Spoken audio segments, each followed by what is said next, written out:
Que vamos a empezar con la publicación que hace en Truth Social, donde Donald Trump dice el día de hoy: piensan, un comediante modestamente exitoso, Zelensky, convenció a los Estados Unidos de gastar 350 mil millones de dólares para entrar en una guerra que no se podía ganar y que nunca tuvo que comenzar, pero una guerra en la que sin Estados Unidos y sin Trump nunca se podrá resolver. Estados Unidos ha gastado 200 mil millones de dólares más que Europa y el dinero de Europa está garantizado, mientras que Estados Unidos no recibirá nada a cambio. ¿Por qué Joe Biden no exigió la igualación, ya que esta guerra es mucho más importante para Europa que para nosotros? Tenemos un gran y hermoso océano como separación. Además de esto, Zelensky admite que la mitad del dinero que le enviamos está a falta. Zelensky dice que él ha recibido mucho menos de lo que se dice que se le ha enviado desde el punto de vista del presupuesto aprobado por el Congreso. Hay algunas razones del por qué esto podría ser. Sin embargo, a eso se refiere Donald Trump. Dice, se niega a tener elecciones, está muy bajo en las encuestas ucranianas y lo único en lo que era bueno era jugar con Biden como un violín. Un dictador sin elecciones, Zelensky mejor que se mueva rápido o no le quedará a ningún país.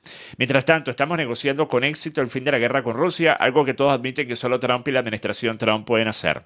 Biden nunca lo intentó. Europa no ha logrado traer la paz y Zelensky probablemente quiere mantener el tren de la salsa en marcha.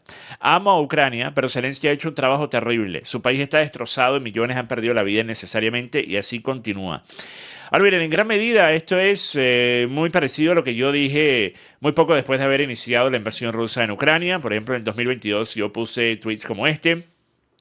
A Zelensky no le importa cuántos ucranianos pierdan la vida a manos del ejército ruso con tal de él mantener la imagen de valiente héroe. Héroes son los ciudadanos que en lugar de irse del país se han quedado a luchar.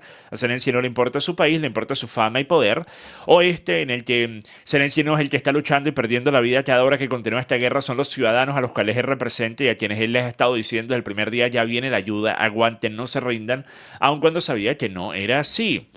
Sin embargo, hay algunas cosas que necesito mencionar, me parecen inexactas de esta publicación de Truth Social de Donald Trump. Empezando con el argumento de que fue Zelensky el que convenció a Estados Unidos de involucrarse. Más bien lo contrario, es cierto.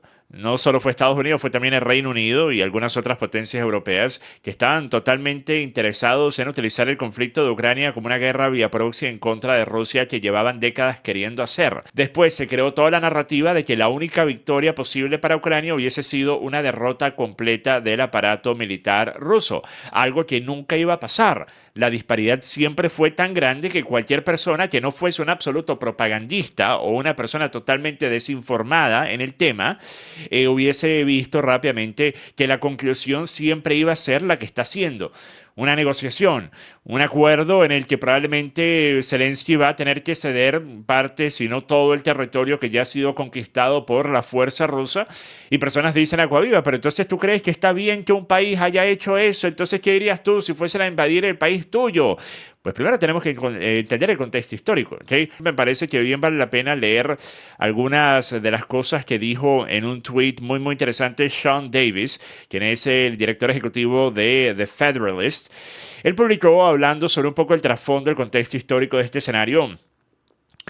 Voy a empezar en una parte en la que él está mencionando lo que fue la era de finales de los noventas y él habla sobre cómo en medio del colapso de la Unión Soviética, Kiev se encontró en control de un arsenal nuclear, la flota del Mar Negro, los puertos comerciales y navales rusos más importantes del mundo en Odessa y Sebastopol y decenas de millones de rusos. Los diplomáticos estadounidenses se dieron cuenta que la situación era peligrosamente insostenible y rápidamente presionaron a Kiev para que devolviera el arsenal nuclear y la flota del Mar Negro a Rusia. Desafortunadamente, los ajustes se detuvieron allí, dejando a Ucrania con una porción más grande de Rusia a la que podía masticar con seguridad. Estados Unidos comprendió durante un tiempo que la expansión de la OTAN en Europa del Este después de la Guerra Fría era una línea roja importante para Rusia, especialmente en relación con Ucrania.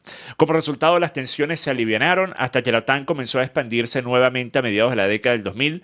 7 nuevas naciones, entre ellas los vecinos del Mar Negro, Rumania y Bulgaria, en el 2004 se sumaron a la OTAN. Ucrania inició un diálogo intensificado para unirse a la OTAN en el 2005. Georgia, que también limita con Rusia a lo largo del Mar Negro, inició conversaciones serias para unirse a la OTAN en el 2006. En ese momento, los únicos dos vecinos rusos del Mar Negro fuera de la OTAN eran Georgia y Ucrania. Como era de esperar, Rusia invadió Georgia solo 2 años después, mientras Estados Unidos estaba atrapado en sus propios atrolladeros en Irak y Afganistán. En el 2009, casi 30 años después del final de la Guerra Fría se agregaron 2 países más a la OTAN. Este era el entorno geopolítico cuando Occidente instigó la revolución de Maidán a principios del 2014 y cómo respondió Rusia de inmediato, pues tomando Crimea. Eso ya no parece tan aleatorio o no provocado, ¿verdad? Luego viene la elección de Biden en el 2021, seguida inmediatamente por nuevas demandas ucranianas de unirse a la OTAN. Recordemos que Biden fue el hombre clave del gobierno estadounidense en la política de Ucrania en el 2014, que Biden bendijo explícitamente. Rusia invadió Ucrania a principios del 2022 y después dice: ¿todo este contexto histórico convierte a Rusia en el bueno? ¿Convierte a Ucrania en el malo? Por supuesto que no, porque no hay buenos ni malos. Solo hay naciones y líderes con intereses en competencia. Entonces este tweet continúa muy bueno, que publica una vez más el director ejecutivo de The Federalist, Sean Davis, en su cuenta de Twitter, pero básicamente un poco el contexto histórico allí dentro de ese tweet. Y después se tiene que hablar, obviamente, de lo que está pasando el día de hoy. El día de hoy tú tienes un escenario en el que la continuación de este conflicto desde el punto de vista de Zelensky es uno que, técnicamente hablando, es inviable sin el apoyo de Donald Trump. Un apoyo que al parecer Donald Trump no está dispuesto a seguir ofreciendo de gratis. Donald Trump también ha acusado a Zelensky de echarse para atrás en acuerdos que se habían establecido con anterioridad, por ejemplo, con respecto a las tierras raras, en las cuales Donald Trump quería básicamente un respaldo de 500 mil millones de dólares de las riquezas minerales de Ucrania como compensación por la ayuda militar estadounidense. Zelensky, esto reporta Telegraph, señaló que estaba abierto a un acuerdo, pero rechazó una propuesta este fin de semana sobre la base de que sus garantías de seguridad para proteger a Ucrania de la agresión rusa eran inadecuadas.